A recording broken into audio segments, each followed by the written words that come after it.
es el dinero. Por lo tanto, el único objetivo que hay en que yo me relacione con la universidad es sacarme plata. O sacarle plata al Estado a través de mi deuda. Por lo tanto, esa proletarización empieza. Aquí es cuando empieza esa proletarización. Pero no es un proceso acabado, sino hasta años recientes, y eso lo vamos a ver al final, más o menos al final de este foro. En estos años también empieza una reconstrucción cultural del movimiento estudiantil, motivada por la Asociación Cultural Universitaria, que era una asociación de distintos grupos folclóricos, que debajo de la careta de grupos folclóricos se ocultaban juventudes políticas, dirigentes de izquierda, que a partir de esta forma de organización, que no era una forma de organización perseguible, eran grupos folclóricos como sesiones de cueca, en fin, y con las pastorales, también las pastorales católicas, de base, se empieza a reconstruir las redes del movimiento estudiantil. Por otro lado, es también el mismo periodo donde para las universidades públicas se elimina la idea de lo público, y solo quedan públicas porque son del Estado, y empieza la idea de que ustedes tienen que pagar por estudiar. La universidad deja de ser gratis con la Ley General de Universidad. Y entra el místico sistema del Fondo Solidario. El Fondo Solidario era lo que antiguamente se conocía como el crédito universitario, o sea, primero fue crédito universitario, después Fondo Solidario y después el crédito con aval del Estado. El crédito universitario aparece aquí. La idea que si tú tenés que pagar por la universidad, se pagaba muy poco, pero se pagaba. ¿Y se pagaba cómo? Endeudándote con el Estado a través del crédito universitario. El movimiento estudiantil, ni el movimiento estudiantil, ni la izquierda del periodo, ni los intelectuales del periodo fueron capaces de conmensurar la profundidad de las transformaciones neoliberales que había en Chile. Hay algunos textos de Tironi, de la gente del MAPU que después se renovó, Brunner también, pero para ellos la interpretación de la profundidad de las reformas neoliberales no fue la interpretación que haríamos hoy día, fue una interpretación en positivo. Es decir, la famosa frase de Brunner, hay que domar al mercado. Tenemos una situación de mercado instalada, por lo tanto hay que domarla. La aceptación del modelo neoliberal está en la génesis de la renovación socialista y está en la génesis de la interpretación que hizo la concertación de las reformas de Pinochet.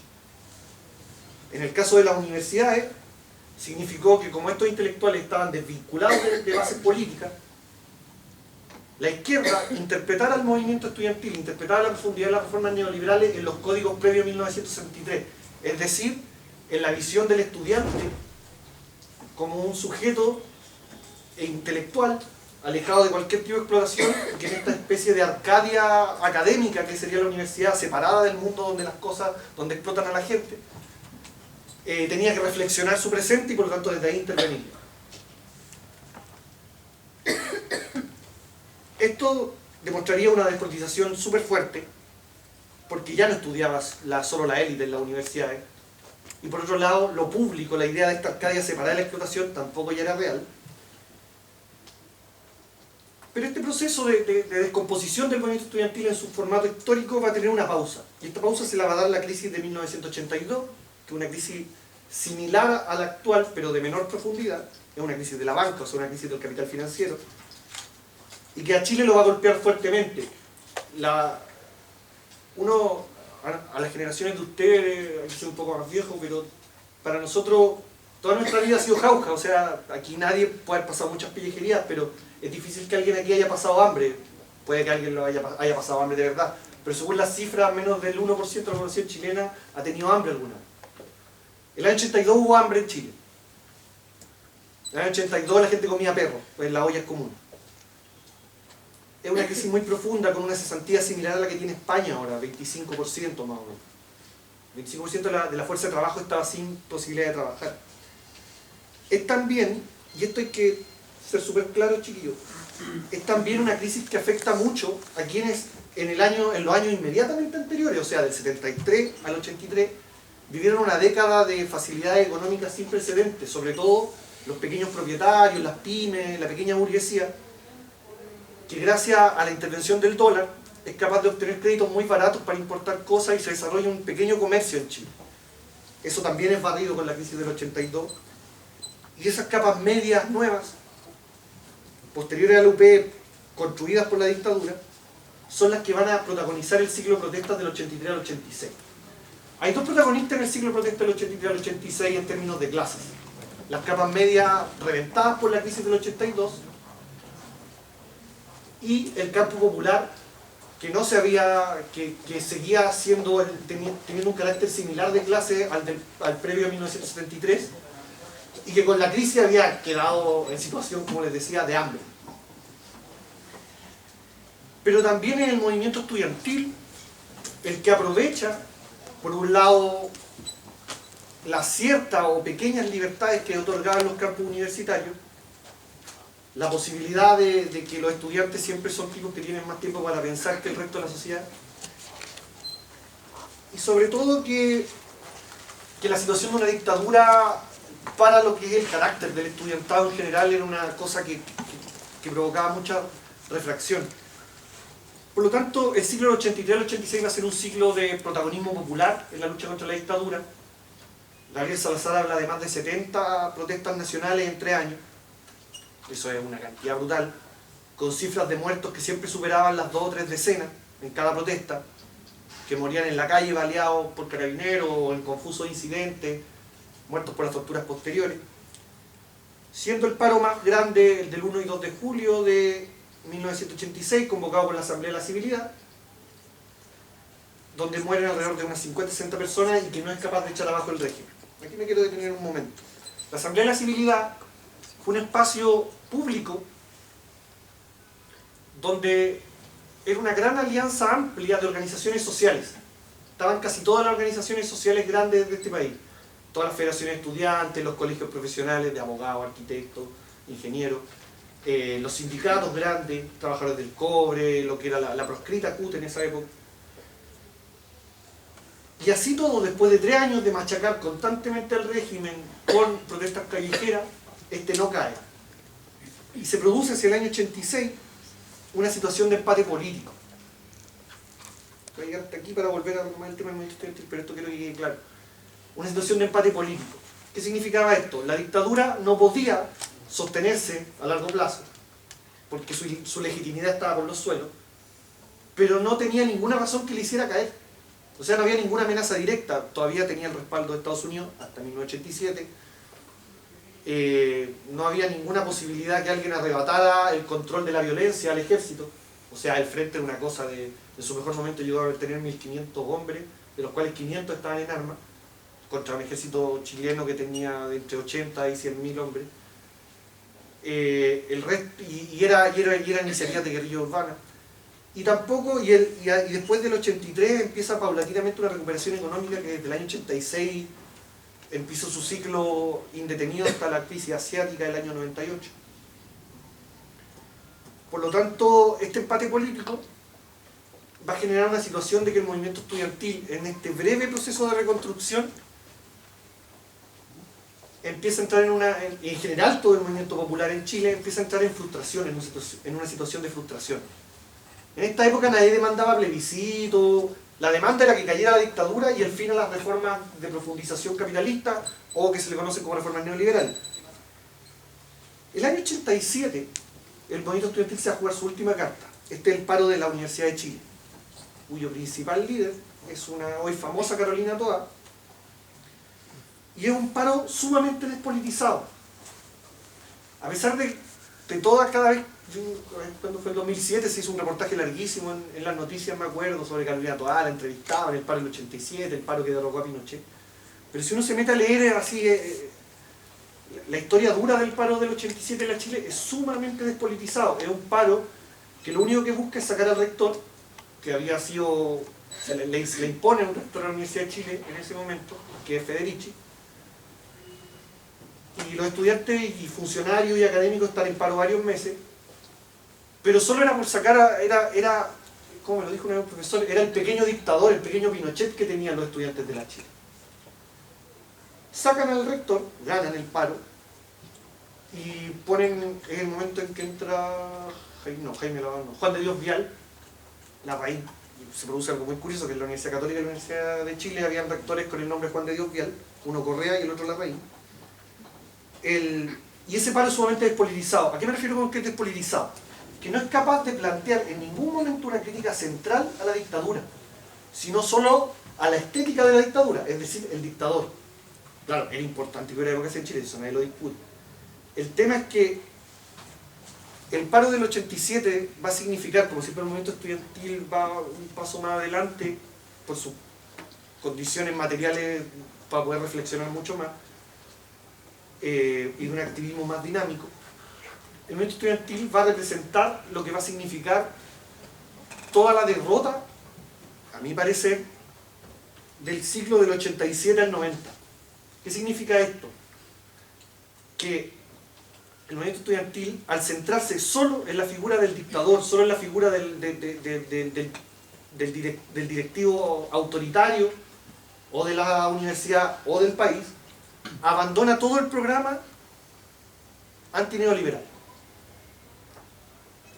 Aquí las investigaciones, uno puede creer a tres posiciones que hay, yo creo que una mezcla de las tres. Una te dice que en realidad no había forma de derrotar a Pinochet y por lo tanto había que aceptar la forma que fuera de que el caballero se fuera.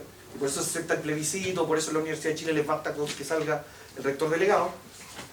Otra posición te dice que aquí no, que aquí había que seguir luchando hasta el final y que aquí ellos son traidores y por lo tanto vendieron la lucha contra la dictadura y se acomodaron rápido, lo cual también es cierto. Y otra, la que yo creo que tiene que ver también, es que, esta situación de empate político era irresoluble, con un movimiento popular que había sido masacrado entre 1973 y 1978 en su etapa más dura, y que había en esas condiciones terribles, había nuevamente abierto un ciclo de lucha desde el 83 al 86, y así todo, ya reventado, agotado, cansado, con una situación de disputa armada en algunos focos de enfrentamiento que abre el Frente de Patrimonio Rodríguez, el MIDE en menor medida y posteriormente el Lautaro, que tampoco le hacen daño a la dictadura. Por lo tanto, tiene una situación en que hay como una especie de vacío el año 86-87. Además, Pinochet, con la suerte que tiene, sobrevive al atentado, lo cual ya se entrega como un aura así como Piñera y Jetta, que Pinochet era inmortal. Entonces, hay una situación en que de verdad no se sabe qué hacer, no solo la izquierda, no solo el movimiento popular, no solo la futura concertación en esta época de Alianza Democrática, sino que también la dictadura. Y por lo tanto el plebiscito, fijado desde 1980 en la Constitución, en las leyes temporales, aparece como la cancha donde se puede jugar el partido para definir esto. Y se va al plebiscito. El problema es que al plebiscito se va ¿cómo? Con un movimiento popular, como le hablaba en específico del movimiento estudiantil despolitizado, muy cansado y agotado y reventado por la represión. Y por otro lado, con una situación global donde cualquier postura de ruptura con el capitalismo, cualquier crítica profunda, transversal a la forma capitalista de organizar las sociedades, estaba en retirada. Estamos hablando de que son los años en que empieza a caer la Nicaragua sandinista, en que Rusia ya es definitivamente derrotada en Afganistán, en que la Unión Soviética empiezan las primeras palabras de cambio desde Gorbachev con la perestroika, que la perestroika no era mal vista por la izquierda, todo esto en un principio, que supone que era como una cosa media trotskista, como devolver el poder de discusión a las bases, pero bueno, terminó en lo que terminó. Por lo tanto se llega al plebiscito con una situación, y además Estados Unidos, desde 1987, y el Papa en su visita de abril del 87, le habían quitado el piso a la dictadura. O sea, el Papa viene a Chile a negociar básicamente el fin de la dictadura sin salida popular y con un gobierno demócrata cristiano. El Papa era polaco, el país más católico de Europa, y estaba haciendo exactamente lo mismo en Polonia con Lech Walesa. O sea, una salida de una dictadura en manos de un movimiento de masas cristianas, que el sindicato Solidaridad de Lech Walesa en Polonia, una especie similar en Chile, con lo que pasaba con una oposición constituida en torno al eje PS de democracia cristiana, el Partido Socialista Renovado, claro está. No el almeidismo que en esa época todavía estaba con la salida popular, junto al PC en el Movimiento Democrático Popular. Entonces el plebiscito se llega como una especie de rito. Todos sabían que iba a pasar, a pesar de que en ese momento nadie lo sabía. Disculpen que suene raro esto, pero el mundo popular de verdad le temía, la izquierda también, cierto sector de la izquierda, a que Pinochet hiciera fraude en el plebiscito. Pero si uno lee a quienes se han metido en la historia política de Palacio de la época, como Ascanio Cavallo, Manuel Salazar, uno ve que en realidad al plebiscito se llega casi con la carrera corrida, porque era imposible que Pinochet hiciera fraude. Si Pinochet hacía fraude, el aislamiento en el que entraba lo hacía imposible sostener cualquier cosa, no tenía apoyo de nadie. O sea, Pinochet llegó al poder con apoyo de Estados Unidos, aquí no hubiese logrado nada. Y en una situación política mundial muy cambiante, donde la democracia, las formas democráticas de administrar el poder, esto es elecciones periódicas para elegir a los representantes y nada más que eso, se habían impuesto como hegemonía en el discurso político mundial. Por lo tanto, el plebiscito es casi como un rito, una especie de liturgia cívica, donde se vota por salir de una dictadura, pero en términos concretos lo único que cambia es la forma en que se eligen a los representantes, a los administradores del poder. Pero como hoy día ya, y ustedes lo habrán discutido, como hoy día se sabe bastante bien, el legado de la dictadura permaneció incólume. Salvo reformas menores que se van a hacer en el año 91, se sale de forma, o sea, el modelo económico y gran parte del modelo político de democracia protegida, como le pone Guzmán a eso, Jaime Guzmán, así llama, esta es la democracia protegida, porque vamos a evitar que elementos externos la alteren. Entonces es como una democracia candado que se encierra sobre sí misma, y por eso es tan difícil cambiar el binominal. Pues está lleno de mecanismos para que eso no suceda. Eso va a generar que tú tienes una situación que en el plebiscito lo que se vota es, repito, la forma en que se van a elegir los representantes, nada más. ¿Qué pasa con el movimiento estudiantil de aquí del 87 en adelante, después del paro de la Chile, después de que el camino se establece claramente como el fin de la protesta popular, y partir al plebiscito a votar, y ahí desaparecen cosas como la Asamblea de la Civilidad, esta gran alianza de organizaciones sociales desaparece, y es reemplazado por el movimiento de elecciones libres, que lo funda Ricardo Lagos, y que solamente se iba a asegurar de que el plebiscito no tuviera fraude. Y el movimiento estudiantil entra en un rápido declive, muy rápido. Los datos que yo manejo son de dos universidades, la Chile y la Católica. En estas dos universidades los quórum bajan rápidamente, casi no hay quórum para elegir a los representantes, los estudiantes dejan de votar, las elecciones en algunos casos las empieza a ganar la derecha nuevamente. Todavía en dictadura vuelve a ganar, no, en la Católica, después, justo al terminar la dictadura, vuelve a ganar la derecha.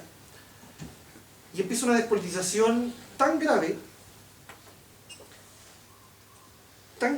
que el movimiento estudiantil tradicional, el que le hablé de aquí hacia atrás, termina por desaparecer. Sus formas, sus tradiciones no van a quedar más que como estéticas de un pasado que murió.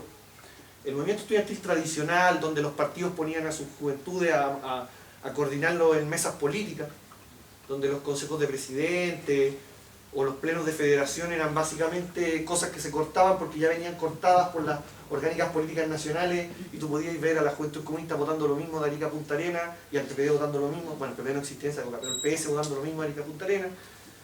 Entonces, esa situación llega a un punto donde las formas en las que se sostiene la organización estudiantil es burocratización, es decir, estar en la organización por estar en la organización por estar en la organización, en un loop interminable. Bueno, todos los beneficios que significa ser dirigente, que no son muchos actualmente, pero en esa época algo era. Y mucha corrupción. El caso más emblemático es el de la fecha. Si ustedes no sabían, la fecha dejó de existir el año 93 y 94 por corrupción, porque los dirigentes socialistas que estaban a cargo, entre ellos el actual diputado Arturo Barrio, se robaron todo lo que había y se llegó al caso de una corrupción en términos reales de dinero, pero también moral de la federación en sí misma, a tal punto que la universidad, los estudiantes, a través del quórum, la universidad, por lo que le parecía, deciden dejar sin federación. Esto se manifestó técnicamente en que no hubo quórum y por lo tanto no hubo federación. El pleno quedó casi abandonado, pocos centros de estudiantes tenían centros de estudiantes, valga la redundancia. Y esto es general a todo el país. Esta situación, en general, las federaciones decaen. La Federación de Estudiantes de la Universidad Católica, en esa época dirigida por un conocido de acá, Fulvio Rossi, tuvo situaciones más o menos parecidas, con cosas ya muy oscuras de tráfico de cocaína. Entonces, esa descomposición moral no es porque las federaciones se hayan visto llenas de gente mala, no es lo que pasó, sino por el contrario, porque se vieron vaciadas del único garante de que las organizaciones sociales funcionen, los estudiantes. Lo único que hace que una organización estudiantil, y esto no, insisto, no es una opinión teórica, es lo que uno puede ver, cada vez que la organización estudiantil ha tenido fuerza, es porque detrás de la organización estudiantil hay masas de estudiantes que participan en las asambleas de base, que participan en la construcción de las formas de lucha de esas organizaciones sociales. Aquí lo que pasó fue lo contrario, quedó vaciada. Y al quedar vaciada quedó en manos de un par de personas que lo que mejor hicieron fue sacarle provecho para sí mismos, porque además no había ninguna política.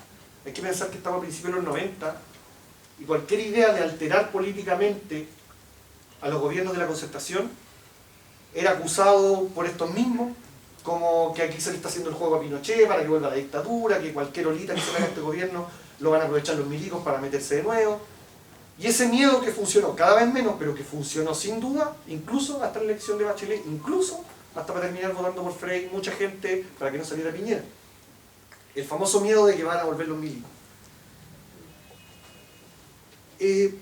Como les decía, esto significó el fin del movimiento estudiantil tradicional. El movimiento estudiantil que era controlado por los partidos políticos, el movimiento estudiantil que se basaba en una burocracia súper fuerte y potente, el movimiento estudiantil que gozaba de su legitimidad social por ser los hijos educados de la élite, los señoritos de la élite que se iban a educar en la universidad y después hablaban, hacían gárgaras con el pueblo ante la gente. Ese movimiento estudiantil desaparece. Es barrido en los primeros años de los años 90,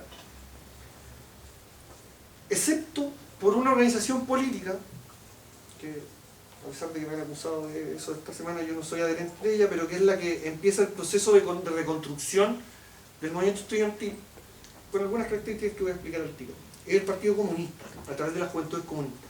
El caso más emblemático es el de la fecha del año 94. En el año 94, Rodrigo Rocco, junto a un grupo de comunistas, organizan un congreso refundacional de la fecha, la refundan, reconstruyen, van a elecciones, las ganan, por 2 años consecutivos la gana Rodrigo Rocco. El